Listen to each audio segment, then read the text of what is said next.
আর মানে নিজের নথি জমা দেওয়ার জন্য কবরের মাটি নিয়ে এক ব্যক্তি হাজির হয়েছেন শুনানির ক্ষেত্রে, মাথায় ট্রাঙ্ক নিয়ে তার মধ্যে নথি নিয়ে যাচ্ছেন। এরা কি ব্যক্তিগত উদ্যোগে যাচ্ছেন নাকি রাজনীতিক উৎসাহ রয়েছে এদের সঙ্গে সেটা জানি না, কিন্তু ঘটনার ছবিগুলো ডেফিনেটলি ব্যতিক্রমী আমি বলবো। আমি দুঃখজনক বা প্রশংসাব্যঞ্জক আমি সেটা বলবো না, কিন্তু ব্যতিক্রমী ছবি যেগুলো খুব একটা দেখা যায়নি, যে নিজের পরিচয় দেওয়ার জন্য কবরের মাটি নিয়ে যাচ্ছেন, কেউ মাথাভর্তি ট্রাঙ্কে কাগজপত্র নিয়ে যাচ্ছেন। প্রবলেমটা হচ্ছে সেই মানুষদের জন্য যারা তুলনামূলক অল্প শিক্ষিত, তারা কোন নথি জোগাড় করবেন বা কিভাবে করবেন সেটাও অনেক ক্ষেত্রে জোগাড় করে উঠতে পারছেন না। আবার অনেক ক্ষেত্রে হয়তো জনপ্রতিনিধিরা তাদের পাশে দাঁড়াচ্ছেন না। আবার এটাও হতে পারে যে তাদেরকে উৎসাহ দিচ্ছেন যে তোমরা যাও এইভাবে আন্দোলন করো, বিক্ষোভ করো। তাতে দেখো ইলেকশন কমিশন কি বলে। ইলেকশন কমিশন কিছু বলুক না বলুক, অ্যাটলিস্ট মিডিয়াতে তো একটা খবর হবে, একটা ছবি হবে। মিডিয়ার চাইতেও বেশি মানে প্রান্তে প্রান্তে পৌঁছে দেবে সোশ্যাল মিডিয়া। দেখতে পাচ্ছেন পাশের এই ছবিগুলো আমাদের টিভি স্ক্রিনে আমরা দেখাচ্ছি। এই যে হাতের ব্যাগ, তাতে রয়েছে কবরের মাটি, মাথায় রয়েছে ট্রাঙ্ক, যাতে রয়েছে নথি, মাথায় রয়েছে পোঁডলা, বোচকা। এই ছবিগুলো মুর্শিদাবাদের ছবি, কিছু নানান জায়গার বাংলার এই ছবি। এবার আসি হচ্ছে এই ক্ষেত্রে দাঁড়িয়ে একটা গোটা খবর নয়, বেশ কিছু টুকরো ইনসিডেন্ট আপনাদেরকে বলবো আজকের হাল্লা বলে। প্রথমত হচ্ছে 2 তারিখে দিল্লি যাওয়ার কথা পরিকল্পনা রয়েছে মুখ্যমন্ত্রী মমতা বন্দ্যোপাধ্যায়ের, এবং তিনি 15 জনের একটা টিমকে নিয়ে যাবেন। যেটা কথা আছে সেটা হচ্ছে 2 তারিখ বিকেল 4টে নাগাদ জাতীয় নির্বাচন কমিশন জ্ঞানেশ কুমার এবং তার ফুল বেঞ্চের সঙ্গে মমতা ব্যানার্জি কথা বলবেন। কি কথা বলবেন, কি আর্জি জানাবেন, নাকি অভিযোগ করবেন, এগুলো আমরা জানি না, কিন্তু উনি যাচ্ছেন। তারপরে সমীকরণ বদলাবে কিনা সেটাও আমরা জানি না, এসআইআরের সময় বাড়বে কিনা সেটাও আমরা জানি না, কিন্তু যাচ্ছেন। এই যাওয়াটাই হচ্ছে আলোচনার বিন্দু, এবং নিশ্চিতভাবে কাজে যাচ্ছেন। কোন কাজে যাচ্ছেন সেটা নিয়ে আলোচনা ডেফিনেটলি চলতে পারে, বিভিন্ন রাজনৈতিক দল সেটা নিয়ে তাদের বক্তব্য রাখতে পারে। প্রসঙ্গক্রমে খুব উল্লেখযোগ্য, গতকাল সিঙ্গুরের মাটি থেকে মমতা বন্দ্যোপাধ্যায় বলেছেন যে আমি জেলে গেলে মা বোনেরা বুঝে নেবেন। আগামী 3 তারিখ আমার যদি খুব ভুল না হয় এই প্যাক মামলা শুনানিও আছে, এটাও খুব ইম্পর্টেন্ট। আরেকটি যেটা টুকরো ঘটনা খুব ইম্পর্টেন্ট, সেটা হচ্ছে দিল্লি থেকে আইএস এবং আইপিএস যারা তাদেরকে ডেকে পাঠানো হয়েছে। আইপিএসের সংখ্যা 15, তাদেরকে 5 তারিখে 9টার সময় সকালবেলা দিল্লিতে রিপোর্ট করতে বলা হয়েছে। আইএসদের ঠিক তার পরের দিন অর্থাৎ 6 তারিখ সকাল 9টা সেম টাইমে রিপোর্ট করতে বলা হয়েছে। এখন তৃণমূল কংগ্রেস বলছে যে সরকার দায়িত্ব দিয়েছিল এই আইএসদের যে এলাকার উন্নয়নমূলক কাজ কি হয়েছে সেটা দেখবার জন্য বা তার রিপোর্ট তৈরি করবার জন্য। এখন এদেরকে ডেকে পাঠানোর অর্থ কি? ডেকে পাঠানোর অর্থ হিসাবে কমিশন বলছেন যে এদেরকে আমরা, স্বাভাবিক, এটা খুব নর্মাল ন্যাচারাল প্রসিজিয়ার, যে আইএস এবং আইপিএসদেরকে বিভিন্ন রাজ্যে ভোটের কাজে তারা লাগাবেন বিভিন্ন জায়গায়। এবং কারা রয়েছেন তার মধ্যে স্বরাষ্ট্র সচিব জগদীশ চন্দ্র মিনা, ওয়েস্ট বেঙ্গল ক্যাডারের নাম যারা রয়েছে তাদের মধ্যে আইএস অশ্বিনী কুমার যাদব, সৌমিত্র মোহন, শুভঞ্জন দাস, এরকমভাবে 15 জন। আর আইপিএসদের মধ্যে হচ্ছে ভরতলাল মিনা, রাজেশ কুমার যাদব সহ আরও 10 জন। এখন এটা যখন ঘটনা, ঠিক সেই সময় মালদা থেকে আরেকটা টুকরো খবর আসছে, যেটা হচ্ছে মালদায় যারা তৃণমূল এবং পরিবার অনেক ক্ষেত্রে দাবি করছে যে এসআইআরের আতঙ্কে বা আবহে মৃত্যু হয়েছে একজন, তার মধ্যে বিএলও রয়েছেন, এদের পরিবার তারা যাচ্ছেন হচ্ছে দিল্লিতে। অর্থাৎ পরিবারের মৃত্যুর দগদগে স্মৃতি তা নিয়ে দিল্লিতে তারা যাচ্ছেন প্রতিবাদ জানানোর জন্য। কিভাবে তারা প্রতিবাদ জানাবেন, তারা কমিশনে যাবেন কিনা, এটা একটা প্রশ্ন। আর অন্যদিকে আরেকটা খবর ঘটেছে, এই ধরনের কমিউনিকেশন মানে মিসকমিউনিকেশন হচ্ছে, যেটা হচ্ছে 25 বছর ধরে স্ত্রীকে নিয়ে ধূপগুড়ির এক বাসিন্দা। আমি এই খবরটা রাখলাম এই জন্য কারণ আজকে পার্থপ্রতিম রায় আমাদের সঙ্গে আছেন। তিনি ফুটপাতে জুতো সেলাই করে সংসার চালান, দরিদ্র পরিবার, তার ছবি পাশে আমরা দেখাচ্ছি। এই দরিদ্র পরিবারের মানুষটিকে মৃত বলে দেখানো হয়েছে। দরিদ্র বলে আমি সিম্প্যাথি নেওয়ার চেষ্টা বা এই ধরনের ইমোশন তৈরি করবার চেষ্টা করছি না, একটাই জায়গা বোঝানোর চেষ্টা করছি যে অল্প শিক্ষিত, অর্ধশিক্ষিত এবং অশিক্ষিত যারা অক্ষর জ্ঞান সম্পন্ন মানুষ নয়, তাদের পক্ষে নথি কেন্দ্রিক সমস্যা অর্থাৎ পেপার ওয়ার্ক যেটা বা ডকুমেন্টস, এটা কালেক্ট করে অনেক সময় সাবমিশন প্রবলেম হচ্ছে। বিভিন্ন জায়গায় এই সমস্যার ছবি পরিষ্কার আসছে। তার মধ্যে একটা খবর না বললেই নয়, যেটা চন্দনদা আজকে পাশে রয়েছেন। চন্দনদারাও আজকে মালদাতে ঈশা খান চৌধুরীর নেতৃত্বে তারা ডেপুটেশন দিতে গিয়েছিলেন এবং সেখানে হেনস্থা হয়, তাদেরকে আটকে রাখা হয়, দুজনের প্রতিনিধি দল যেতে পারবেন এরকম আর্গুমেন্টে চলে আসে। আর সারা কলকাতা জুড়ে সৌমাইচ রায়, শুভঙ্কর সরকারের নেতৃত্বে বিভিন্ন জায়গায় তারা বিক্ষোভ দেখিয়েছেন এই এসআইআরের অনিয়ম অথবা সমস্যা, অপ্রতুলতা, বিভিন্ন জায়গার বঞ্চনা ইত্যাদি ইত্যাদি নানান ইস্যু রয়েছে। এই সমস্ত খবরগুলোই আজকে একসঙ্গে আনতে হবে। আমরা এটাই আজকের অনুষ্ঠানে আপনাদের সামনে রাখবার চেষ্টা করব যে আজকের দিনে দাঁড়িয়ে এসআইআরের প্রক্রিয়া কোন জায়গায় রয়েছে। কারণ আরেকটা কথা বলে দিই যে দুটো ক্ষেত্রেই কিন্তু ডেট খানিকটা এক্সটেনশন করা হয়েছে, প্রায় 10 দিন, কোথাও 7 দিন এক্সটেনশন করা হয়েছে। শুনানির দিন, ফাইনাল খসড়া তালিকা বার করবার দিন, এগুলো সবটাই একটু একটু পিছিয়েছে। মূল প্রশ্ন হচ্ছে মুখ্যমন্ত্রী কি বলতে চাইছেন কমিশনের কাছে, কি বলতে চাইছেন। কারণ আমরা জানি এর আগে অভিষেক বন্দ্যোপাধ্যায় গিয়েছিলেন, এবার মমতা বন্দ্যোপাধ্যায় যাচ্ছেন। আসুন কারা আজকে আলোচনায় রয়েছেন পরিচয় করে দিয়ে। আমাদের সঙ্গে রয়েছেন পার্থপ্রতিম রায়, এনবিএসটিসি চেয়ারম্যান, তৃণমূল কংগ্রেসের প্রতিনিধি, প্রাক্তন সাংসদ। পার্থ, তাকে স্বাগত জানাই আজকের অনুষ্ঠানে। আমাদের সঙ্গে স্টুডিওর বাইরে থেকে রয়েছেন অমিতাভ কাঞ্জিলাল, রাজনৈতিক বিশ্লেষক, আলোচক। অধ্যাপক কাঞ্জিলালকেও স্বাগত জানাই আজকের অনুষ্ঠানে। আমার স্টুডিওতে আজকে রয়েছেন বিজেপি এবং কংগ্রেসের মুখপাত্র, বিজেপির তরফে ডক্টর তন্ময় মুখোপাধ্যায় আমাদের সঙ্গে রয়েছেন, স্বাগত জানাই তন্ময়দাকে। সঙ্গে চন্দন ঘোষ চৌধুরী, জাতীয় কংগ্রেস মুখপাত্র, আমাদের সঙ্গে রয়েছেন।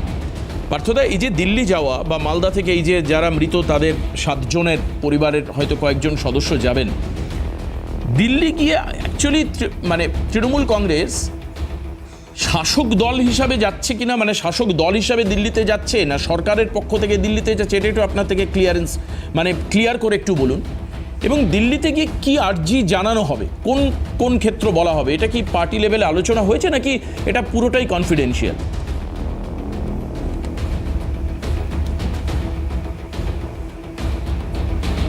দেখুন, নিশ্চিতভাবে মানুষের যন্ত্রণার কথা বলতে যাবেন আমাদের দলের সুপ্রিমো মমতা বন্দ্যোপাধ্যায়, সঙ্গে একদল সাংসদ টিম।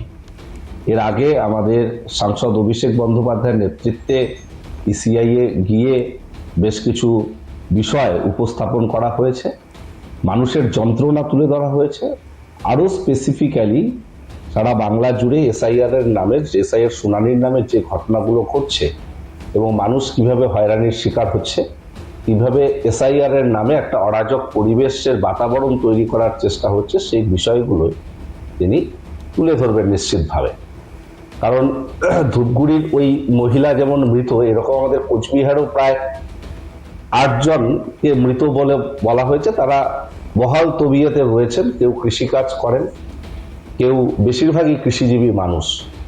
এই ঘটনা বাংলার আনাচে কানাচে হয়েছে এবং আজকেও একজন ফেসবুক লাইভ আমি দেখলাম যে তার বার্থ সার্টিফিকেট আছে, 2002 এর ভোটার লিস্টেও তার নাম রয়েছে।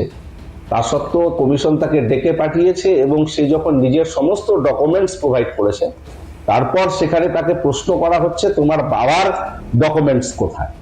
সে বলছে আমার নিজের বার্থ সার্টিফিকেটে 2002 এর নাম আছে, তারপরে কেন আমার বাবাকে প্রোভাইড করতে? তর্কের খাতিরে ধরেও নেওয়া হয় ওনার বাবা আউটসাইড অফ ইন্ডিয়ার মানুষ, কিন্তু বাই বার্থ ইন্ডিয়ান কনস্টিটিউশনে এটা বলা রয়েছে যে ইনি ভারতের নাগরিক হতে পারেন। নরেন্দ্র মোদী যেমন বলছেন প্রধানমন্ত্রী, বাই বার্থ তিনি ভারতীয়। তাহলে বার্থ সার্টিফিকেট দেখিয়েও তাকে স্যাটিসফাইড করা হচ্ছে না যে না, তার বাবার ডকুমেন্টস তাকে দেখাতে হবে। এ ধরনের ঘটনা ঘটছে এবং যারা নির্বাচন কমিশনের হয়ে এখানে শুনানি নিচ্ছে তাদেরকে বলা হচ্ছে আপনারা রিসিপ্ট কপি দিন। তারা বলছে আমরা অ্যাটেন্ডেড, সেই রিসিপ্ট কপি হয়তো কিছু কিছু ক্ষেত্রে দেওয়া হচ্ছে, কিন্তু কি কি ডকুমেন্টস সাবমিট করলে একজন মানুষ যাকে শুনানিতে ডাকা হয়েছে তার রিসিপ্ট কিন্তু দেওয়া হচ্ছে না। অর্থাৎ দিনের শেষে প্রোভাইড করা ডকুমেন্টস যদি ভ্যালিডও হয়, সেটা যদি কোনো কারণে মিসিং দেখানো হয় যে না এই ধরনের কোনো ডকুমেন্টস প্রোভাইড করেনি বা ইন্টেনশনালি কারো নাম বাদ দেওয়া যায়, তার কৈফিয়ত কে দেবে? এই এতগুলো কিন্তু ফাঁক ফোকর এই এসআইআর এর নামে থেকে যাচ্ছে, যেখান থেকে মানুষ চরম বিভ্রান্ত হচ্ছে। এর মধ্যে লজিক্যাল ডিসক্রিপেন্সির রিজন জানানোর জন্য সুপ্রিম কোর্ট বলেছিলেন, আপনারা পাচ্ছেন সেটা লজিক্যাল ডিসক্রিপেন্সি। এর মধ্যেই কিন্তু লিঙ্ক আনা হয়েছে, মিডিয়াতেও সেটা প্রচারিতও হয়েছে, নির্বাচন কমিশন একটা স্পেসিফিক লিঙ্ক দিয়েছেন, আপনারা পাচ্ছেন? এখান থেকে স্পষ্ট বিজেপি আর নির্বাচন কমিশনের কোথাও একটা আঘাত রয়েছে, বা নির্বাচন কমিশন বিজেপির হয়েই ব্যাটিং করছে বলে বিজেপিকে রাস্তায় নেমে মানুষের পাশে সহযোগিতা করতে দেখা যাচ্ছে না, কিংবা মানুষের হয়ে কথা বলতে দেখা যাচ্ছে না। এটা অত্যন্ত দুর্ভাগ্যজনক। মানুষের যন্ত্রণার কথা বলতেই মাননীয় মুখ্যমন্ত্রী মমতা বন্দ্যোপাধ্যায়, দলের সর্বোচ্চ নেত্রী, তিনি যাবেন একদল সাংসদ টিম নিয়ে। আপনারা লজিক্যাল ডিসক্রিপেন্সির কি কারণ সেটা পাচ্ছেন?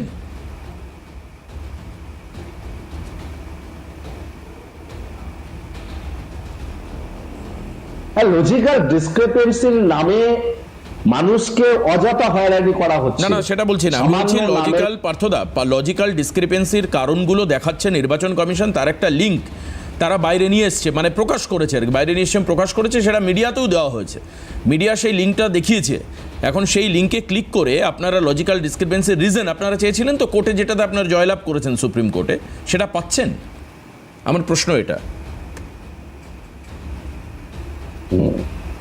পার্টিকুলার রিজন কিন্তু সেখানে সেভাবে বলা নেই, শুধুমাত্র এক তালিকা বলা আছে, কিন্তু সেই লিঙ্কে গিয়ে সেই তালিকা দেখতেও নাজেহাল হতে হচ্ছে। এখনো পর্যন্ত পঞ্চায়েত অফিসে বা ব্লক অফিসে সেগুলো যথাযথভাবে টাঙানো হয়নি, এটা ঘটনা। এবং কথায় কথায় যারা হিয়ারিং করছে, সুপ্রিম কোর্টের যে নির্দেশিকা সেটা তারা মানছে না। তারা বলছে ইসিআই থেকে প্রপার গাইডলাইন তাদের কাছে এখনো পৌঁছয়নি। এ ধরনের অযৌক্তিক কথাবার্তার সম্মুখীন সাধারণ মানুষ হচ্ছে। একদম। আমি চন্দনদার কাছে আসি। ঠিক আছে পার্থদা, আমি আসবো আবারও আপনার কাছে। আমি আজকে তন্ময়দাকে সবার পরে নেব, আমি সমস্ত রাজনৈতিক দলের কথা শুনে নেব, অমিতাভদার ব্যাখ্যাও শুনে নেব, তারপর আমি তন্ময়দার থেকে উত্তর নেব যে কেন এই হচ্ছে। তার মানে আপনি যে তথ্য দিলেন তাতে দেখা যাচ্ছে যে 2002-এর তালিকায় নাম আছে, এরকম ব্যক্তিকেও ডাকা হচ্ছে। আপনি আরেকটা কথা বললেন যে বার্থ সার্টিফিকেট আছে, বার্থ সার্টিফিকেট মানে বাই বার্থ তিনি ইন্ডিয়ান, তৎসত্ত্বেও তাকে ডাকা হচ্ছে। আপনি দুটো উল্লেখ করেছেন, দুটো জায়গা, এই দুটো খুব স্বাভাবিকভাবে কেন হচ্ছে তার উত্তর আমাদের জানা নেই। ডেফিনেটলি আপনার আজকে ফেসবুক লাইভে আমরা একদম স্পষ্ট করে দেখলাম, আমি লিংকটা শেয়ার করতে পারি। না আমার আপনার কথার উপরে বিশ্বাস আছে। আপনাকে বিশ্বাস করে এত মানুষ সাংসদ করেছেন, আমি একা মানুষ আপনাকে অবিশ্বাস করবো কেন? তো যাই হোক, চন্দনদা আপনার কাছে আসি। আপনারাও আজকে কিন্তু দেখা যাচ্ছে যে মালদাতে ডেপুটেশন দিতে গেছিলেন, আজকে গোটা কলকাতা জুড়ে আন্দোলন বিক্ষোভ হয়েছে। জাতীয় কংগ্রেস বা আমাদের রাজ্যের জাতীয় কংগ্রেস, রাজ্য কংগ্রেস, অ্যাকচুয়ালি এখন তাদের ডিমান্ড কি এসআইআর নিয়ে? খুব পরিষ্কার কোন ইরেগুলারিটিস তাদের সামনে বারবার করে উঠে আসছে।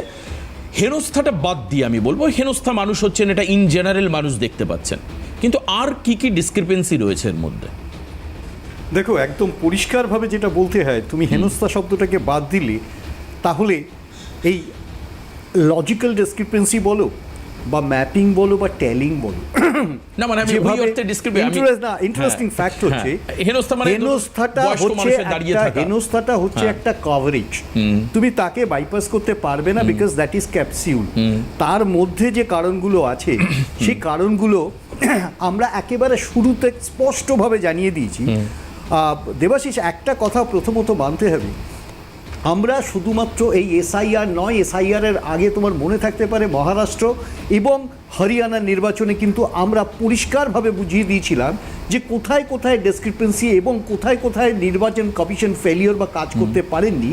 সেই পরবর্তী অবস্থাতে এসআইআর যখন আসে সেই মোড়কেই কিন্তু এসআইআর কাজটা শুরু করে, এবং আমরা যে প্রতিবাদগুলো করেছিলাম ঠিক উল্টো পথে হেঁটে একটা রাজনৈতিকরণের জায়গা তৈরি করে, যার পরিণাম আজকে, এবং তার পরিণামের ভুক্তভোগী ওই শেষ প্রান্তে যে মানুষটা বাস করে তিনি। আমি তোমাকে বলি, এর মাঝখানে ধরো হয়রান শব্দ আমি আনছি না, কিন্তু আমি কোন শব্দ আনতে পারি যার মধ্যে থেকে বোঝা যায় একটা ইসিআইয়ের মতো নিরপেক্ষ সংস্থা নিরপেক্ষভাবে সাংবিধানিক শর্তে কাজ করছেন, ভয়ের শর্তে কাজ করছেন না, যে গণতান্ত্রিক ব্যবস্থাতে মানুষ স্বাভাবিক অর্থে তার নিজের জয় হিসেবে মনে করেন, তার রাইট, তার বাস্তবিক অধিকারকে সামনে রেখে একটা স্বপ্ন দেখেন দেশের, সেই মানুষগুলো আজকে ভয়ার্ত, সেই মানুষগুলো আজকে পদযাত্রা করছেন। বয়স্কারা তারা গিয়ে বিভিন্ন জায়গাতে শিকার হচ্ছেন তোমার হয়রানি না, সম্ভবত অন্য আরও লজ্জাজনক অবস্থা। এখন প্রশ্নটা আমি তোমাকে পরিষ্কারভাবে বলি, আমরা এই মুহূর্তে দাঁড়িয়ে যেটা দেখতে পাচ্ছি, সেটা হচ্ছে যে প্রথমত দেখো কতগুলো ডিপার্চার আজকে এই মুহূর্তে দাঁড়িয়ে ঠিক 9টা ডিপার্চার হয়েছে একেবারে শুরুতে এসআইআরের যে শর্তগুলো ছিল, একেবারে টাইম এক্সটেন্ড থেকে শুরু করে সর্বত্র। দ্বিতীয় প্রশ্ন, কতবার সুপ্রিম কোর্টের রেপ্রিমেন্ড বা ভর্ৎসনা শুনতে হয়েছে ইসিআইকে, তুমি সেটাও জানো, এবং সেটা এই মুহূর্তে দাঁড়িয়ে 6 বার, আজকে দাঁড়িয়ে 6 বার। কিন্তু সেই রেপ্রিমেন্ডের কাজ কি হয়েছে? পার্থ যে কথাটা একটু আগে বলছিল, ইন্টারেস্টিং ফ্যাক্ট হচ্ছে একেবারে পঞ্চায়েত ভবন থেকে বিভিন্ন পাবলিক প্লেসগুলোতে যেখানে মানুষ অ্যাক্সেস করতে পারবেন সেখানে কিন্তু তাদের একটা রিপোর্ট চার্ট দেওয়ার কথা, এবং সেই চার্টটা মিসিং। তোমাকে আমি পরিষ্কারভাবে বলি 20% এই কাজ হয়নি, এবং সেটা না হওয়ার পিছনে প্রধান কারণ আমি বলি একটা সংকট। বিডিও অফিস থেকে আরম্ভ করে বিভিন্ন পঞ্চায়েত সমিতি বা পঞ্চায়েত দপ্তরে প্রত্যেকটা জায়গাতে বা মিউনিসিপ্যালিটি এরিয়াতে তোমার প্রাথমিক শর্তটা এখানে লঙ্ঘিত, 20%ও কাজ হয়নি। অর্থাৎ তুমি জানো না এক্স্যাক্টলি তোমার এই লজিক্যাল ডেসক্রিপেন্সির অর্থটা কোথায় বা তুমি কোথায় দাঁড়িয়ে আছো। এটা হচ্ছে এক। এর জন্য প্রধানতম শর্তটা কি? শর্তটা ছিল এমপ্লয়মেন্ট, অর্থাৎ এদের এমপ্লয় করা যে কোনোভাবেই, কেন্দ্র হোক রাজ্য হোক, বিশেষত রাজ্যের, এদের এমপ্লয় করা বা মুভ করানো, সেই সংকটটা তো এদের রয়ে গেছে। বিকজ প্ল্যানিং ছিল না যে কত মানুষের কাজ বা কত মানুষের ডেলিভারেশনস এখানে নিয়ে আসা যেতে পারে বা তাদের ওয়ার্ক লোডটাকে নিয়ে আসা যেতে পারে, সেটা হয়নি। দ্বিতীয় প্রশ্নটা, তুমি যে প্রশ্নটা বললে যে এখন আমরা কেন দাবিগুলো করছি, দ্বিতীয় প্রশ্নটা হচ্ছে যেখানে খুব সাধারণ শর্ত, অর্থাৎ সাধারণ শর্ত আমরা কি বলি, ধরো 2002, আমরা প্রথমে বলেছিলাম 2002 কেন, তারপরেও তো রিভিশনসগুলো হয়েছে, তাহলে তার ক্ষেত্রে কোনো মাত্রা থাকলো না কেন? তার লেজিটিমেসি নিয়ে আপনারা প্রশ্ন করছেন কেন? গভর্নমেন্টের ডকুমেন্টের লেজিটিমেসি আরেকটি গভর্নমেন্ট করছে, এটা একেবারে পরিষ্কার। সুতরাং 2002 যাদের, আমি তোমাকে পরিষ্কারভাবে বলছি, কারোর বাবার অর্থ, কারোর স্বামীর জায়গায় নাম বসে গেছে বাবার, এইরকম একটি জায়গাতে দাঁড়িয়ে আজকে তাকে প্রমাণ করতে হবে তার হয়তো বাবা বেঁচে নেই, আলটিমেটলি ওখানে কিন্তু তার স্বামী মৃত। মানে আমি তোমাকে বলতে চাইছি লজিক্যাল ডেসক্রিপেন্সির কিছু অর্থ থাকে, কিন্তু এরা একেবারে বেসিক জায়গাতেই কাজটা করেনি। তৃতীয় যে সমস্যাটা এসে দাঁড়াচ্ছে সেটা হচ্ছে টাইম প্ল্যানিং। এদের টাইম প্ল্যানিংটা তুমি ভালো করে দেখো, যেখানে দাঁড়িয়ে আছে প্রতিটা দিন তোমাকে এক্সটেন্ড করতে হচ্ছে। আচ্ছা, কবার এক্সটেন্ড করতে হলো? আমরা একেবারে শুরুর দিন বলেছিলাম আপনারা এটা করতে পারেন না, এটা সময়ের বরাদ্দ করতে হবে, সেটা পারেননি তারা। এমপ্লয়মেন্ট বরাদ্দ করতে পারেননি তারা, সময় বরাদ্দ করতে পারেননি তারা। বিভিন্ন ক্ষেত্রে আরেকটি সবথেকে বড় সমস্যা তৈরি করেছেন, একটা স্টেট যেটা ইলেকশন বাউন্ড। তুমি আমাকে একটা পরিষ্কার কথা বলো, এই রিভিশনের পরে একটা ইলেকশন হবে, এখনো পর্যন্ত দেখা যাচ্ছে একটা লার্জ সেকশন যাদের অ্যাকোমোডেট করা যায়নি, তাদের কাছে কিন্তু একেবারে ফিয়ার সাইকোসিস হিসেবে দাঁড়িয়েছে, আমি যদি ভোট দিতে না পারি বোধহয় আমার নাগরিকত্ব থাকবে না। আমি বলতে চাইছি এই থ্রেট পয়েন্টটা, বিশেষত বিজেপি নেতারা যেভাবে একটা ফিয়ার সাইকোসিস তৈরি করছেন সারা বাংলা জুড়ে, তাতে একটা জিনিস প্রমাণ হচ্ছে যে আজকে তার বিরুদ্ধে প্রতিবাদ যারা করছেন, ইভেন তাদের জেলে চলে যেতে হচ্ছে, তাদের ডিটেন করতে হচ্ছে, যেটা আমার কর্মীদের হয়েছে, আজকে সারা বাংলা জুড়ে হচ্ছে, মালদা তো অবশ্যই, কলকাতাতেও। আমি তোমাকে যেই কারণে বলি যে এই টোটাল ব্যাপারটাকে যদি একটা ফয়েলে নিয়ে এসো, আমি আবারও বলছি, আমি হয়রানি শব্দ ব্যবহার করব না, আমি যে শব্দ ব্যবহার করব, গণতন্ত্রের প্রতি নির্লজ্জ আচরণ। ইসিআই তার নিজের সত্তা পালন করতে ব্যর্থ হওয়া। ইসিআই গণতন্ত্রের প্রতি লজ্জা, তার পদক্ষেপ এবং গণতন্ত্রকে সম্মান জানানোর জন্য যে কাজগুলো দরকার, চন্দনদা অন্ততপক্ষে তালিকায় 4 থেকে 5টি কারণ উল্লেখ করেছেন। একটা জায়গায় একটু বলে দিই, এই ফিয়ার সাইকোসিসের ব্যাপারটা যেটা চন্দনদা উল্লেখ করলেন, আজকে একজন আত্মহত্যা করেছেন, খুব সম্ভবত এসআইআরের কারণেই তার মৃত্যু হয়েছে বলে মনে করা হচ্ছে, খুব সম্ভবত, আমি বলছি এটা ঠিক স্পষ্ট নয় আমার কাছে। সেটা হচ্ছে উনি বলছেন যে আমার নাম বাদ গেলে আমি লক্ষ্মীর ভাণ্ডারের টাকাটা পাবো না, আমার চলবে কি করে।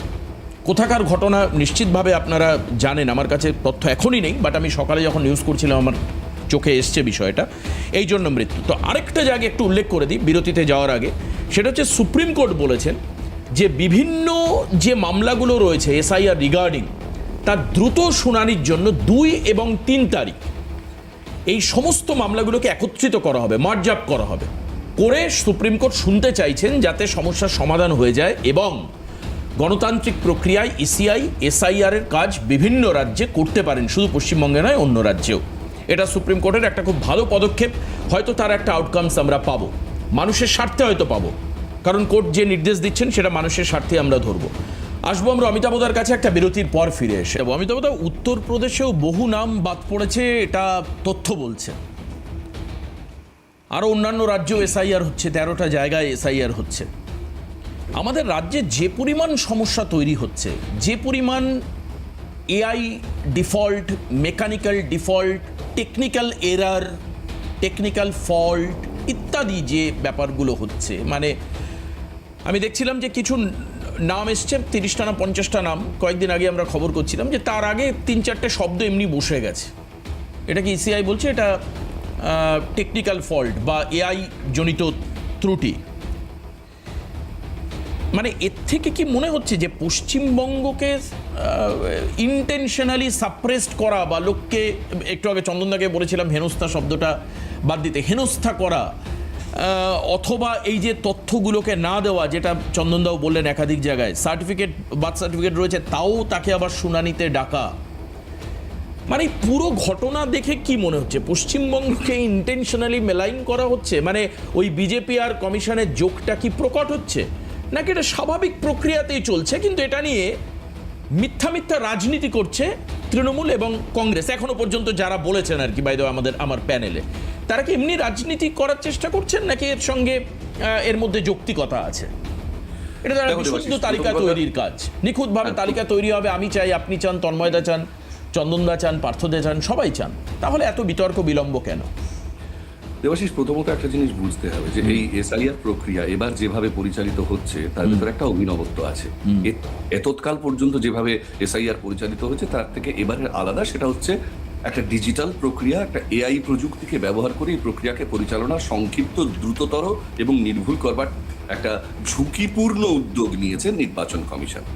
যেহেতু প্রচলিত রাজনৈতিক দলগুলোর প্রচলিত নেতৃত্ব কাঠামোর ভেতরে এআই বা প্রযুক্তিগত বিষয়াবলী সম্পর্কে খুব স্পষ্টতা নেই, তাই যেখানে ত্রুটিগুলো দেখা দিচ্ছে সেখানেই জোর চিৎকার চেঁচামেচি হচ্ছে, এবং হওয়াটা স্বাভাবিক। তার কারণ হচ্ছে এই যে এআই প্রযুক্তিকে ব্যবহার করে বা এই ডিজিটাইজ পদ্ধতিতে এসআইআর করা হবে, তার রূপরেখা কি হবে তা নিয়ে সর্বদলীয় বৈঠকে যদি আগে আলোচনা করে নির্বাচন কমিশন ময়দানে নামতেন, ব্যাপারটা অনেক গণতান্ত্রিক হতো এবং সেইখানে মানে বিভিন্ন দলের মতামতকে সম্বলিত করে তার রূপরেখা নির্ধারণ করে যদি কাজটিতে এগোনো যেত, অনেক বেশি সম্ভব হতো এই তর্ক বিতর্ক এড়ানো যেত।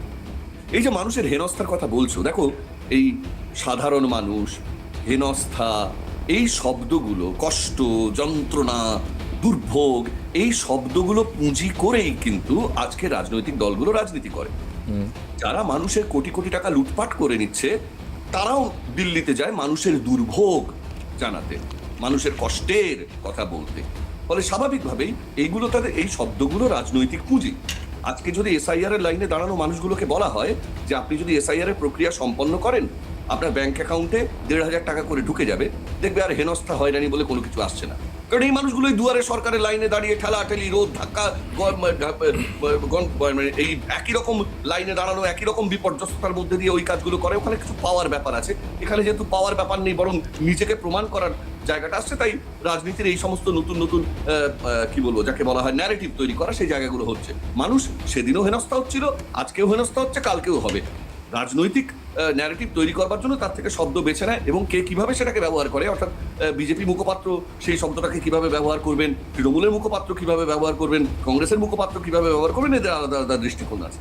কিন্তু মুশকিলটা যেখানে সমস্যাটা এসে দাঁড়াচ্ছে সেটা হচ্ছে এই যে একটা সর্বসম্মত বা সর্বদলীয় আলোচনা ব্যতি রেখে একটি নতুন প্রযুক্তি তাকে ব্যবহার করার চেষ্টা করা হলো, এই স্বাভাবিকভাবে উঠে আসা এই লজিক্যাল ডিসক্রিপেন্সি ধরনের ব্যাপারগুলো অস্পষ্টতা তৈরি করছে, জনমানসে আরো বিভ্রান্তি তৈরি করছে। অনেকের ক্ষেত্রে এটা বুঝতে সমস্যা হচ্ছে এই লজিক্যাল ডিসক্রিপেন্সি ব্যাপারটা কি, লজিক্যাল সিস্টেমটা কি, এখানে কি লজিক কিভাবে কাজ করছে। ধরুন, গ্রাম বাংলার মানুষের ভেতরে এতটাও কল্পনা প্রবণতা থাকে না যে অনেক মানুষের আলাদা আলাদা আলাদা আলাদা নাম হবে। এখন যেমন ওই ঈশান, ইমান ইত্যাদি ইত্যাদি নানান নাম দিয়ে সন্তানদের নাম দেওয়া হয়, তো ফলে জনার্দন বাবু নামে একই গ্রামে 12 জন থাকতে পারেন, তারপর দেখা গেল তার সন্তানের সংখ্যা দাঁড়িয়ে গেছে 58। তার মানে সকলেরই বা এক জনার্দন এমনটা নয়। তাদের যেহেতু নামের পরিকল্পনা দেওয়ার ক্ষেত্রে তাদের পূর্বপুরুষেরা অত বেশি ইনোভেটিভ ছিলেন না, তাই এবার লজিক্যাল ডিসক্রিপেন্সি এআই তো সেটা বুঝে উঠতে পারবে না। ফলে এই ধরনের সমস্যাগুলো আছে। অতএব বাংলার সামাজিকতা, বাংলার পারিপার্শ্বিকতা সমস্তটা কিভাবে ফিট করতে হবে এআইকে, সেই কাজটা পরিপূর্ণ হওয়ার আগেই এআইকে এই প্রজেক্টে নামানোটা বরং বলবো এক ধরনের চটজলদি ব্যাপার হয়ে গেছে। আরেকটু ভেবেচিন্তে আরেকটু প্রস্তুতি নিয়ে নির্বাচন কমিশনের নামা উচিত ছিল, এবং একইভাবে যে তথ্য প্রমাণ তারা হাজির করতে বলছেন সেই তথ্য প্রমাণের তালিকা নির্ধারণের ক্ষেত্রেও এক ধরনের এই তাড়াহুড়োর প্রবণতা দেখা গেছে, যার ফলে জটিলতাগুলো তৈরি হচ্ছে। নতুবা এটি একটি নিছক সাংবিধানিক প্রক্রিয়া, নিপাট সহযোগিতার মাধ্যমে গোটা ব্যাপারটা সমাধা হওয়া বাঞ্ছনীয়, এবং সেইটার মাধ্যমে শেষ পর্যন্ত একটি ভোটার তালিকা একেবারে স্বচ্ছ ভোটার তালিকা সামনে আসাটা বাঞ্ছনীয়। কিন্তু তাও ঘটনা যে রাজ্যটা পশ্চিমবঙ্গ, এসআইআর শুরু হওয়ার আগেই যে রাজ্য থেকে নির্বাচন কাজে যুক্ত পদাধিকারীদেরকে বরখাস্ত করবার জন্য নির্বাচন কমিশনকে তৎপরতা দেখাতে হয়, এবং তার জন্য রাজ্যের মুখ্য যিনি স্বরাষ্ট্র সচিব এবং মুখ্য সচিব তাকে ডেকে পাঠাতে হয় কয়েক দফা। তিনি গিয়ে নানান শর্তে নানান আলাপ আলোচনার পর শেষ পর্যন্ত তাদেরকে অপসারিত করা হয়। এমনকি এসআইআর প্রক্রিয়া চলবার সময়ও কোনো একটি বিশেষ মহকুমার বিডিওকে সেখান থেকে সরিয়ে দেওয়ার জন্য নির্দেশ দিতে হয়। কারণ এখানে এই ডেটা ব্রিচিং বা তথ্যকে ট্যাম্পার করার প্রবণতা এটা নতুন কিছু নয়, পশ্চিমবঙ্গে এটা ঘটছেই, সর্বত্রই ঘটছে। ধরুন সেটা বাড়ি পাইয়ে দেওয়া থেকে শুরু করে 100 দিনের কাজের উপভোক্তা থেকে শুরু করে চাকরি বাকরি কারা পাবেন না, ডেটাকে ট্যাম্পার করা পশ্চিমবঙ্গের এখন একটা রাজনীতির স্পষ্ট অঙ্গ হয়েছে, এবং এই অঙ্গের ভিত্তিতেই তারা ক্রমান্বত সাফল্য অর্জন করেছেন। এদের কোষাগারগুলো ভরে ভরে উঠেছে। গতকাল যিনি ছিলেন একজন সামান্য প্রাইমারি স্কুল বা হাই স্কুলের টিচার, আজকে তার বাড়িতে 2-4টে স্করপিও গাড়ি দেখতে পাবেন, প্রাসাদ প্রতিম বাড়ি দেখতে পাবেন। এইগুলো হয়েছে, এগুলো সবটাই ওই ডেটা ব্রিচের প্রত্যক্ষ এবং পরোক্ষ সুবিধে পেয়েছেন শাসক গোষ্ঠী। এমন একটি ডেটা ব্রিচ হওয়া রাজ্যে যেখানে আমি নিজেই জানি না শেষ পর্যন্ত আমার তথ্য কিভাবে আছে, কি আকারে আছে, তার সঙ্গে কোনো ব্রিচ করা হয়েছে কিনা আমি নিজেই জানি না, সেক্ষেত্রে এসআইআর প্রক্রিয়াতে আমাকে যদি নির্বাচন কমিশন শুনানির জন্য ডেকে পাঠায়, আমি কিন্তু এতে কোনো আপত্তির কিছু দেখব না। আমার মনে হয় আমি সেটা ভেরিফাই করে নিতে পারবো যে এমন একটি পবিত্র, কলঙ্কমুক্ত, একেবারে দুধের মতো স্বচ্ছ চরিত্রের শাসক দলের হাত থেকে আমার তথ্য, সরকারি তথ্য নিরাপদ আছে কিনা, ট্যাম্পার্ড না হয়ে এখনো যথাযথ আছে কিনা, এইটা প্রমাণ আমিও পেয়ে যেতে পারবো যদি এই তথ্য ম্যাচিংয়ের প্রক্রিয়াতে আমি গিয়ে দাঁড়াতে পারি। সুতরাং পুরোটাই একটা সাংবিধানিক প্রক্রিয়া। এই প্রক্রিয়াতে যেহেতু সরাসরি আর্থিক লাভের দিকটা নেই, তাই হেনস্থা, দুর্ভোগ ইত্যাদি শব্দগুলোকে নিয়ে এসে বড় বড় রাজনৈতিক ন্যারেটিভ খাড়া করার চেষ্টা করা হচ্ছে। কিন্তু আমি ব্যক্তিগতভাবে একজন সংবিধান নিষ্ঠ নাগরিক হিসেবে চাইবো এই প্রক্রিয়া নির্ঝঞ্ঝাটে সর্বদলের সহযোগিতায় সম্পন্ন হওয়াটাই বাঞ্ছনীয় ছিল। কিন্তু একই সঙ্গে যে তৎপরতা নির্বাচন কমিশন অন্যদের অজ্ঞাতে রেখে প্রায় দেখিয়েছেন, সেটা এক ধরনের বাড়াবাড়ি করে ফেলেছেন বলেও মনে হচ্ছে। যে দুম করে এই ডিজিটাইজ পদ্ধতিকে ইন্ট্রোডিউস করবার আগে এ বিষয়ে একটা সর্বসম্মত সিদ্ধান্ত এবং প্রক্রিয়াটির স্বচ্ছ বিবরণী তৈরি করে নাগরিকদের জানিয়ে এই প্রক্রিয়া নামাটা বাঞ্ছনীয়। ঠিক, আপনি অসাধারণ জায়গাটা বলেছেন, যেটা আমার খুব মনে হয়েছে যে অর্থপ্রাপ্তির সম্ভাবনা যদি থাকতো তাহলে এক্ষেত্রে মৃত্যু বাড়তো না, আতঙ্ক বাড়তো না। কিন্তু যেহেতু আমার নিজের নথি, আমার দলিল দস্তাবেজ, মানে আমার প্রামাণ্য দলিল, সেগুলো তুলে দিতে হচ্ছে, এবং এর সঙ্গে কোনো অর্থপ্রাপ্তির সম্ভাবনা নেই, বরঞ্চ নিজেকে প্রমাণ করার সম্ভাবনা আছে, সেই জন্য আরও জটিলতা বাড়ছে। একটা খুব উল্লেখযোগ্য শব্দ আপনি বলেছেন, সহযোগিতা। এই প্রশ্নটা নিয়ে আমি তন্ময়দার কাছে আসবো, কারণ বিজেপিকে মূলত নির্বাচন কমিশনের সমস্ত দায়িত্ব, তার যত রকমের ত্রুটি, বিচ্যুতি, গাফিলতি, কমিউনিকেশন ল্যাবস, গ্যাপ যা হচ্ছে, তার সব দায়িত্ব বিজেপিকে মাথায় নিতে হচ্ছে। আর বিজেপিও সানন্দে সেই দায়িত্ব নিচ্ছে, এবং এর জন্য এই বাইনারির প্রশ্নটা চলে আসছে যে বিজেপির সঙ্গে নির্বাচন কমিশনের কোনো যোগ নেই। তো এই অদ্ভুত বিষয় দেখুন। তো এই জায়গায় দাঁড়িয়ে আমি তন্ময়দাকে প্রশ্ন করবো, একটা ছোট্ট বিরতি নিতে হবে আমাকে। আমার কলিগরা অনেকক্ষণ ধরে প্রচুর পরিমাণে অসহযোগিতা, ব্যর্থতা, অপ্রাপ্তি ইত্যাদি নিয়ে সমস্ত রাজনৈতিক দলগুলো সুপ্রিম কোর্টে গেছেন। আমার মনে হয় কি জানেন, যে এই পুরো টপিকটা, এই ইস্যুতে, এসআইআর ইস্যুতে সব থেকে বেশি ধৈর্যের পরিচয় দিলেন নির্বাচন কমিশন। তার কারণ নির্বাচন কমিশন স্বতঃপ্রণোদিত হয়ে সুপ্রিম কোর্টে গেছেন কিনা আমি জানিনি, আমার যেটা মনে হয়। কারণ অন্ততপক্ষে তারা যে পরিমাণ অসহযোগিতা এই রাজ্য থেকে পেলেন, আমি শব্দটা বললাম যে অসহযোগিতা খুব কানে লাগলো, অমিতাভ দা বললেন যে সার্বিক সহযোগিতা প্রয়োজন ছিল, কিন্তু অসহযোগিতা। নির্বাচন কমিশন কোর্টে গেলে আমরা অবাক হতাম না যদি উনি বলতেন যে পশ্চিমবঙ্গে আমরা ব্যাপকভাবে এসআইআর অসহযোগিতা পাচ্ছি, যে কারণের জন্য আমাদের কাজ করতে অসুবিধা হচ্ছে। ওনারা উল্লেখ করেছেন এটা কোর্টে, কিন্তু সেই কারণের জন্য ওনারা মামলা করেননি সুপ্রিম কোর্টে। তো হয়তো বা এখানে ধৈর্যের পরিচয় দিচ্ছেন, এই ধৈর্যের ফলাফল যদি ভালো হয় সেটা ভালো, কিন্তু যান্ত্রিক বিভ্রাটের কারণের জন্য যদি একটা এলোমেলো অবস্থা হয়ে যায় তাহলে কিন্তু বহু সাধারণ মানুষ তাদের নাম বাদ পড়তে পারে যারা প্রকৃত ভোটার। আর তৃণমূল কংগ্রেস আবার রেজলিউশন নিয়েছে যে একজন যোগ্য ভোটারের নাম বাদ গেলেও তারা দিল্লি তোলপাড় করে দেবেন। এখন কি হবে সেটা দেখার আগে আমি তন্ময়দার কাছে যাব। তন্ময়দা, এখনো পর্যন্ত বিজেপি ছাড়া অন্যান্য সমস্ত রাজনৈতিক দলই কম বেশি তাদের দিক থেকে নানান রকম অভিযোগ করেছেন। বামেদের অভিযোগটা একটু কম, বামেরা বলছেন টাইম পেলে বেটার, আরও অনেক বেটার কাজটা করা যেত, যেটা অমিতাভদা বললেন। কিন্তু আপনি আমায় বলুন, 2002-এর তালিকায় নাম, কেন তার নাম থাকবে না? বার্থ সার্টিফিকেট আছে, কেন তার নাম থাকবে না? চন্দনদা বলছেন যে ব্লক অফিসে, বিডিও অফিসে, জেলা পরিষদ ইত্যাদি জায়গায় সুপ্রিম কোর্টের নির্দেশে কেন নাম তালিকা টাঙানো হলো না? 20%-এর বেশি হয়নি, পার্থদা বললেন। তার ব্যর্থতা কার? ট্রান্সপারেন্সি নেই, চন্দনদা বললেন যে টাইম প্ল্যানিং করা উচিত ছিল, সেটা হয়নি, তার জন্য ফিয়ার সাইকোসিস তৈরি হচ্ছে। এর দায় কে নেবে? বিজেপি না নির্বাচন কমিশন? কে? দেবাশিস, প্রথমেই একটা কথা বলবো যে আপনি কংগ্রেসের প্রতিনিধি চন্দনদাকে জিজ্ঞাসা করেছিলেন যে আপনারা কি চান, এবং তৃণমূলের প্রতিনিধি যিনি আছেন পার্থবাবুও, এরা দুজনেই পরিষ্কার করে কেউ বললেন না যে তারা কি চান, তারা একগুচ্ছ শুধু অভিযোগ করলেন। এটা তো ঠিক। এবার আমরা কি চাই বলে দিচ্ছি। আমরা একটি জাতীয়তাবাদী দল হিসেবে চাই যে ভারতবর্ষের সংবিধান অনুযায়ী পশ্চিমবঙ্গের মানুষ যারা ভারতীয় নাগরিক তারাই ঠিক করবে পশ্চিমবঙ্গের ভবিষ্যৎ।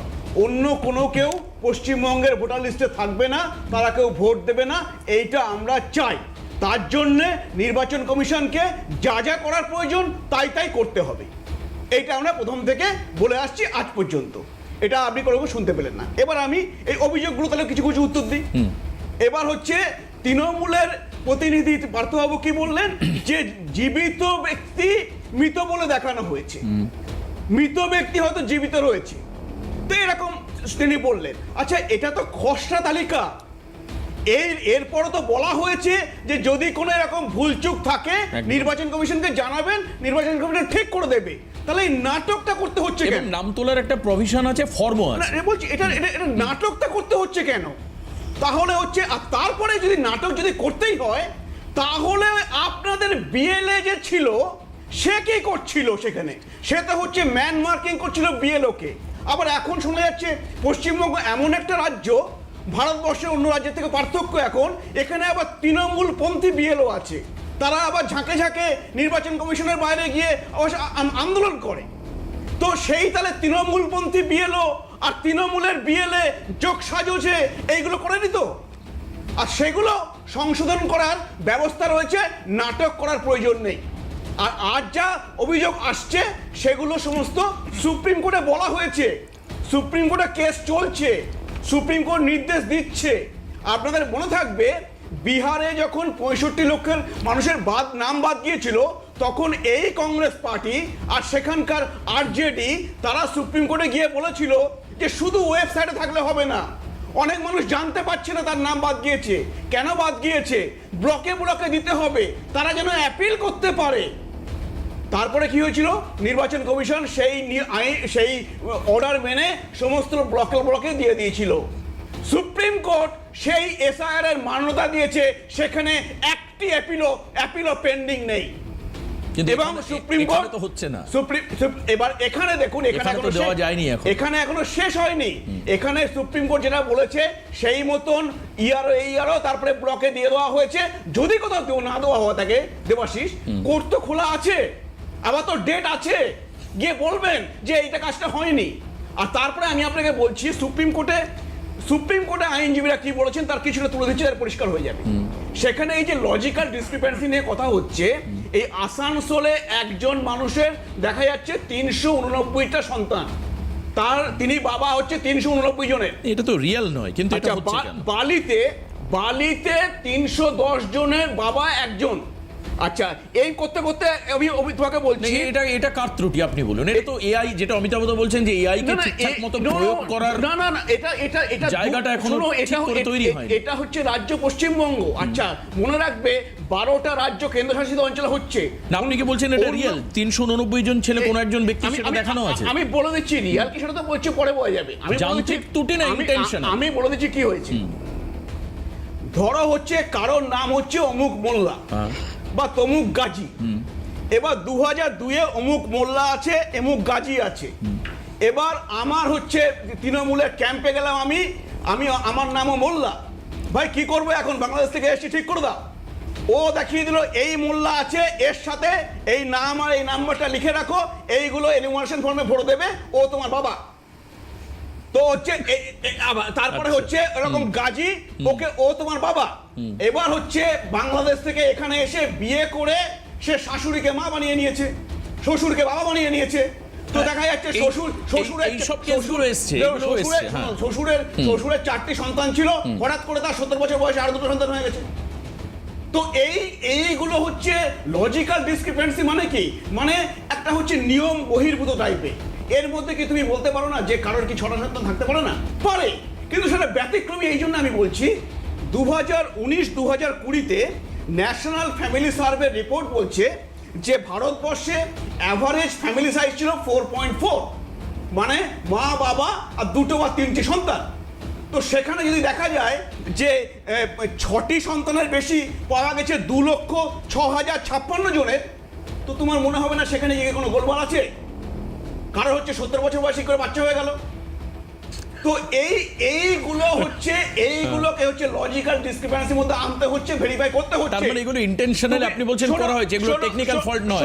শোনো, তুমি বলতে পারো যে হ্যাঁ যেগুলো কিছু কিছু থাকবে তো জেনুইন। আমার হয়তো 7 সন্তানের বাবা, তো আমি জেনুইন, কিন্তু আমাকেও যেতে হচ্ছে, এটা বলতে পারো না। কিন্তু 389টা সন্তান যদি আমি বলবো তাদেরকে যে তৃণমূলের এই জেহাদি জঙ্গিরা কি বলছে শুনবেন না, শুনুন। একজন রাষ্ট্রবাদী ভারতীয় মুসলিম এই হচ্ছে মোহাম্মদ সামি কি বলছেন। তিনি বলছেন আমাকে একবার কেন 10 বার ডাকলে যাব, আমি চাই এসআইআর এর কাজ ভালো করে হোক। এটাও বাস্তব। এইটা আমি বলবো প্রত্যেক মিডিয়াকে, আপনি ওই মোহাম্মদ সামির বক্তব্যটা বারে বারে মানুষের সামনে তুলে ধরুন। এইটা দরকার। আমরা যেমন রাষ্ট্রবাদী জাতীয়তাবাদী, তিনি একজন জাতীয়তাবাদী মানুষ। আর তারপরে আমি বলছি যে এই যে বলা হচ্ছে যে সুইসাইড করেছে, অমুক মারা গেছে, দেখুন আমি তো একজন ডাক্তার। আপনি কি তৃণমূল কি এই তথ্যটা দিতে পারবে যে গত বছর এবং তার আগের বছর নভেম্বর থেকে জানুয়ারি আমাদের রাজ্যে কতজন হার্ট অ্যাটাক আর স্ট্রোকে মারা গিয়েছে, আর তার থেকে এবছরে আনইউজুয়ালি বেশি হয়েছে? দেখাতে পারবেন? তাহলে আমি মানবো যে হ্যাঁ কোনো একটা এসআইআর রোল প্লে করে থাকতে পারে। আর একটা কথা বলে দিচ্ছি এই পার্থবাবুর জন্য, এই যে 2022-এ তথ্য বলছে, এনসিআরবি যেটা বলছে 2022, মানে রাজ্য যে তথ্য পাঠিয়েছে এনসিআরবি। আসছি পার্থ, এরপরেই আসবো। আমি দেখেছি আপনি 2022 আর 2023, 2022-এ পশ্চিমবঙ্গে আত্মহত্যার সংখ্যা হচ্ছে 12,669, 2023-এ পশ্চিমবঙ্গে আত্মহত্যার সংখ্যা হচ্ছে 12,891। তাহলে 12,891 যখন 2023-এ আত্মহত্যা করে পশ্চিমবঙ্গে মারা গিয়েছে, তখন কি এফআইআর ছিল? বেশ, আপনি এই সমস্ত নাটক বন্ধ করতে হবে। তৃণমূলের দেখুন, তৃণমূলের নেতা মন্ত্রীরা 3টি কাজে পারদর্শী। একটি হচ্ছে তোলাবাজি, দ্বিতীয়টা হচ্ছে রংবাজি, আর তৃতীয়টা হচ্ছে নাটকবাজি। সেটা হচ্ছে ওই কালীঘাট থেকে গ্রাসরুট পর্যন্ত সবাই করে থাকে। আচ্ছা বেশ, তন্ময়দা আমাদের একটা দায়িত্ব দিয়েছেন, সেটা হচ্ছে যে মোহাম্মদ সামির বক্তব্যটা আপনারা বারবার দেখান। আমার মনে হয় আমরা না দেখে বেটার হবে যদি ইলেকশন কমিশন দেখান, কারণ তাদের বিরুদ্ধে নানান রকম অপবাদ আসছে। তারা দেখাক যে এই হচ্ছে একজন জাতীয়তাবাদী মুসলিম, তিনি বলছেন আমাকে বারবার যাও, এটা বাস্তব। আর না হলে আরেকটা হতে পারে কি, হয় মুরলীধর সেন লেন থেকে অথবা সল্টলেক পার্টি অফিস থেকে ভিডিওটা বিজেপি অফিসিয়ালি রিলিজও করতে পারে যে আপনারা আমাদের মুসলিম বিরোধী বলেন, এসআইআর এর ক্ষেত্রে কনস্পিরেসি আমরা করেছি বলেন। চতুর্থ স্তম্ভ আপনাদের দায়িত্ব রয়েছে। আমরা দেখি যাবেন না তন্ময়দা, রাগ করবেন না, আপনি রাগ করবেন না। আমরা দেখিয়েছি দাদা, আমরা দেখিয়েছি বারে বারে। এই বারে বারেটা তখনই আমরা দেখাবো যদি এই ভিডিওটা ইলেকশন কমিশন রিলিজ করে অথবা বিজেপি অফিসিয়ালি রিলিজ করে। ঠিক যেরকম ভাবে 16 নির্বাচনের আগে বিজেপি নারদা একটা কেলেঙ্কারি বলে রিলিজ করেছিল। না সে তো অবশ্যই আছে। তবে আপনি যে তথ্য দিচ্ছেন যে 389 জন ছেলে মেয়ে বা 280 জন ছেলে মেয়ে, এগুলো যদি সত্যি হয়, তাহলে আমি বলছি এই SIR, election commission, Trinamool Congress, BJP, CPM কিচ্ছু না। খুব পরিষ্কারভাবে গ্রিনেজ বুক অফ ওয়ার্ল্ড রেকর্ড থেকে এই রাজ্যে মানুষ চলে আসবে, মানে তাদের রিপ্রেজেন্টেটিভ পাঠাবে যে আপনারা দেখুন যে আর নতুন নতুন কি কি ওয়ার্ল্ড রেকর্ড হচ্ছে এসআইআর এ। আমি জানি না যে মহাভারত তৈরি হবে কিনা, বাট ওয়ার্ল্ড রেকর্ড মানে গ্রিনেজ বুক অফ ওয়ার্ল্ড রেকর্ড থেকে এই রাজ্যে লোক আসবে। যাও, এবার একের পর এক অভিযোগ বান, তীব্র তীক্ষ্ণ বান, সেটা পার্থদার দিকে ছোড়া হয়েছে সব বিভিন্ন জায়গা থেকে। বিশেষত অমিতাভদা, তন্ময়দা বলেছেন। আমি আপনার কাছে যাব পার্থদা, কিন্তু তার আগে আমায় বাধ্যবাধকভাবে একটা বিরতি নিতে হবে। বিরতির পরে ফিরে আসছি, সঙ্গে থাকবেন। সমস্ত রাজনীতির কথা, যারা চুরি করে মানুষের কোটি কোটি টাকা, তারা আবার দিল্লি যাচ্ছে অভিযোগ জানাতে। এই অভিযোগ আমার নয়, অমিতাভ কাঞ্জিলাল প্যানেলে লাইভ বসে রয়েছেন, উনি বলছেন পার্থদা আপনাদের বিরুদ্ধে অভিযোগ। দ্বিতীয়ত হচ্ছে এই যে বিভিন্ন জায়গায় এসআইআর প্রক্রিয়াতে সহযোগিতার ক্ষেত্রে তৃণমূল কংগ্রেসের জিরো ভূমিকা রয়েছে, এটাও অনেকে বলছেন। সহযোগিতা তৃণমূল প্রথম দিকে আপনারা বলেছেন প্রাণ থাকতে এসআইআর করতে দেবো না, তারপর খানিকটা সরে এসে বললেন যে যোগ্য মানুষের নাম একটাও বাদ যেতে দেবো না। এই যে বিভিন্ন জায়গায় ফর্ম 7 জমা না দিতে দেওয়া বা বিভিন্ন জায়গায় এসআইআর এর প্রতিবাদ করা, প্রত্যেকটা জনসভা মঞ্চ থেকে এসআইআরকে তুলোধনা করা, জ্ঞানেশ কুমারকে ভ্যানিশ কুমার বলা, সবটাই আপনারা করেছেন। এখন এই মুহূর্তে মানে নির্বাচন কমিশনের ভুল ত্রুটির জন্য দায়ী করছে সবাই তৃণমূলকে, কেন?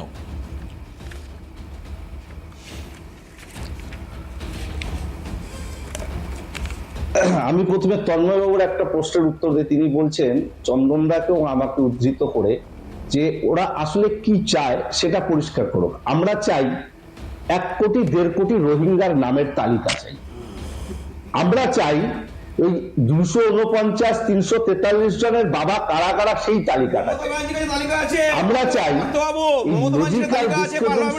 2002 এর নাম থাকা সত্ত্বেও যে মানুষগুলোকে, আরে কথা কম বলুন, আপনার সবাই কথা বলিনি,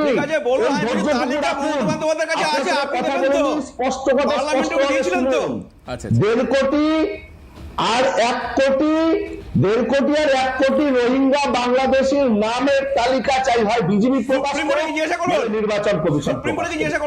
আমরা চাই যে 249 300 জন যারা বাবা, তারা কি করে বাবা হলো আর কত বছর ধরে হলো সেই তালিকাটা চাই। এসআইআর লজিক্যাল ডিসক্রিপেন্সির নামে 2002 যারা ম্যাপ হওয়া সত্ত্বেও যাদেরকে ডাকা হচ্ছে, এই হয়রানি আসল উদ্দেশ্য কি সেটা স্পষ্ট করা হোক। আর কাঞ্জিলাল বাবুর উদ্দেশ্যে বলবো, ঠান্ডা করে বসে ওই নিরপেক্ষতার বুলি আউড়ে মানুষের স্বার্থে কোনো কর্মসূচি না নিয়ে এদিকেও আছি ওদিকেও আছি, যখন যা খুশি বলে শুধু নিজের একটা ইমেজ গ্রো করা ছেড়ে মানুষের জন্য কাজ করুন। মমতা বন্দ্যোপাধ্যায় দিল্লি যাচ্ছে মানুষের কথা বলতে, যে মানুষ যে হয়রানিগুলোর সম্মুখীন হচ্ছে সেই হয়রানিগুলোকে অ্যাড্রেস করবার জন্য যাচ্ছে। একজন মুখ্যমন্ত্রী, একজন দলের সর্বোচ্চ নেত্রী হিসেবে যা কাজ করার প্রয়োজন সমালোচনা না করে কেউ করছে না, ঝান্ডা করে বসে দালালি করছে না। আপনি বাক্সিও দালালি করছেন, আর দালালি করে মানুষের নামে এ ধরনের দালালি করছি, কিন্তু ঘোষিত রূপেই না হয় দালালি করছি। আপনাদের মতো সরাসরি এমন দালালি করছি না যে দালালির পরিমাণটা অর্থে বাড়ে। আমরা না হয় তর্কে দালালি করছি, যুক্তিতে দালালি করছি, আপনারা অর্থে, বৃত্তে, জমি জমা, ঘটি বাটি অন্যেরটা নিয়ে দালালি করছেন। অর্থাৎ কিনা স্পষ্টতই আপনাদের দালালির জায়গাটা অর্থনৈতিক, আমার দালালির জায়গাটা যুক্তিগত। ঠিক চন্দনদা। হ্যাঁ দেখো, একেবারে শুরুতে আমার নির্দিষ্ট কোনো প্রশ্ন নেই, এই প্রেক্ষিতে খুব স্বাভাবিক। দেখো, এখানে নতুন তাত্ত্বিক অবস্থা তৈরি না করে আমরা কয়েকটা জায়গাতে যাই। স্পেসিফিক্যালি আমি তোমাকে প্রথমত বলি, আমি প্রায় 5টি পয়েন্ট না, প্রায় 5টি এক্সাক্ট পয়েন্ট দিয়েছি, এবং তাকে তুমি আমাকে বারণ করেছো হেনস্থা শব্দ ব্যবহার না করতে। আমি দেখে লজ্জাজনক শর্তটা ব্যবহার করেছি। This was the first thing. Second thing হচ্ছে, আমি অমিতাভকে একটা কথা বলবো, খুব স্বাভাবিক যে আমরা এখানে যে প্রাপ্তি, ওর প্রাপ্তিকেও ডিফাইন করছেন যে কিভাবে আমরা টাকা পাচ্ছি। ইনফ্যাক্ট ওই লক্ষ্মীর ভাণ্ডার, তার জন্য লাইন ক্র্যাশ হচ্ছে, কিন্তু যেখানে তথ্য যাচাইয়ের প্রশ্ন সেখানে লাইন ক্র্যাশ হবে না কেন? ইনফ্যাক্ট তারা সেক্ষেত্রে আগ্রহী হবে না কেন? আমি তোমাকে একটা কথা বলি অমিতাভ, ইকোনমিক্সে অ্যানিম্যাল ইনস্টিংক্ট বলে একটা কথা আছে। তুমি যদি একবার একটু ভেবে দেখো, অ্যানিম্যাল ইনস্টিংক্টটাই তাই। ভেবে দেখো, ডিমনিটাইজেশন, তোমাকে প্রমাণ করতে হচ্ছে তোমার কাছে বেআইনি টাকা নেই। তুমি একজন সাধারণ মানুষ, তোমাকে প্রমাণ করতে হয়েছে তুমি বলো জিএসটি সাধারণ মানুষকে প্রমাণ করতে হয়েছে, ছোট ছোট ব্যবসায়িকদের, যে কিভাবে ফল্টি জিএসটি আজ 28 থেকে কাল 26, পরশুদিন 13 থেকে 3। আচ্ছা, তারপরে তুমি প্যান্ডামিকে যাও, আমরা বলেছিলাম ন্যায় confidence theory, and that is Keynes confidence theory, 7,500 টাকা করে দিন, 3 বছরের জন্য দিন, মানি সার্কুলেট হবে। দিস আর পরে আমি একটু সার্টেন বলবো। সায়েন্স। একেবারে আমার হাতে আর এটা আমি একদম তোমাকে বলি, সময় নেই এগুলো দাদা। হচ্ছে সার্টেন হ্যাঁ, সায়েন্স, হ্যাঁ, সুতরাং অ্যানিমাল ইনস্টিংক্টকে নিয়ে চ্যালেঞ্জ করা যাবে না। দ্বিতীয় প্রশ্নটা আমি একেবারে পরিষ্কার বলি, কোথায় এই জায়গাটাতে আজকে এই সমস্যাটা একটা জায়গা। সমস্যাটা হচ্ছে যে বিজেপিকে এত বেশি ওনারশিপ নিতে হচ্ছে অ্যাজ এ পলিটিক্যাল পার্টি। আমাদের 56 বছরের রাজত্বে ইলেকশন কমিশনের দায়িত্ব আমাদের নিতে হয়েছে। কেউ বলুক আমাদের সময় টিএন সেশন, বেশ, আমাদের ঠিক, সময় ঠিক, টিএন ঠিক। সেশন, একদম। কিন্তু এদের বিজেপিকে সময় জ্ঞানেশ ownership কুমার। নিতে হচ্ছে কেন? এদের সময় জ্ঞানেশ কুমার। বিজেপিকে ওনারশিপ নিতে হচ্ছে কেন? চন্দনদা বললেন, ছোট্ট করে বলুন, জাস্ট মানে 30 সেকেন্ড সময় রয়েছে। দেখুন, আমরা একটি জাতীয়তাবাদী দল, আমরা হচ্ছে স্বচ্ছ ভোটার তালিকা চাই, আর এই কংগ্রেস, তৃণমূল, বাম, এরা সবাই অনুপ্রবেশ চায় আর ভারতবর্ষটাকে শেষ করতে চায়। সুতরাং এরা অনুপ্রবেশ নিয়ে নির্বাচন অমিতাভ করবে না, বেশ, আমরাই বলবো। অমিতাভ দা 10 চন্দনদা যে সেকেন্ড। কথাটা বললেন, চন্দনদাকে এক বাক্যে উত্তর দিই। চন্দনদা, যখন যদি দেশে দুর্নীতিটা গা সওয়া হয়ে যায়, কালো টাকাটা গা সওয়া ব্যাপার হয়ে যায়, তাহলে সভ্য নাগরিকদের বারবার প্রমাণ দিতে হবে যে আপনি কালো টাকার মধ্যে নেই, আপনি দুর্নীতিতে নেই। বেশ। তার জন্য লাইনে এসে দাঁড়াতে আমি একটা বেশ, হবে। অনেক, আপনি খুব, বলুন। খুব সুন্দর, এই হ্যাঁ। কংগ্রেসই কিন্তু জিএসটি কথা বলেছিল, এনেছিল, না। কিন্তু তারা জিএসটি ইমপ্লিমেন্ট করতে বেশ, পারেনি। না, না, না, এইটাই না, হচ্ছে না, ওদের না, অবস্থা। আচ্ছা, আচ্ছা, এটা পরে বিজেপি আর সময় নেই, আর সময় নেই, আর সময় নেই, আর সময় নেই। আমরা হোয়াইট কলার ডিসকাশন করি, প্রত্যেকেই ভদ্র মানুষ, তর্ক বিতর্কের জায়গা নেই। At the end of the day এই যে মেকানিক্যাল যে ফল্ট বা টেকনিক্যাল এরার, এই কারণের জন্য যে ত্রুটিগুলো হচ্ছে, এগুলো দ্রুত সারিয়ে তুলে একটা সঠিক তালিকা যদি আনা যায়, তাহলে তো সব বিতর্কের ঊর্ধ্বে উঠবে। কিন্তু মমতা বন্দ্যোপাধ্যায় 2 তারিখে যাওয়ার পর, 2 তারিখে আমার প্যানেল নেই, 4 তারিখ আমাকে কি প্যানেল করতে হয় এখানে বসে আমি নিজে জানি না যে কি হবে, মানে ইকুয়েশনটা কি হবে। আমরা ভালো কিছু বলবো, নাকি সেই হতাশাতেই থাকবো, নাকি দুঃখ পাবো? এর জন্য আমাদের অপেক্ষা করতে হবে। আজকে এখানে শেষ করব। পরবর্তী খবরে নজর রাখুন ক্যালকাটা নিউজে।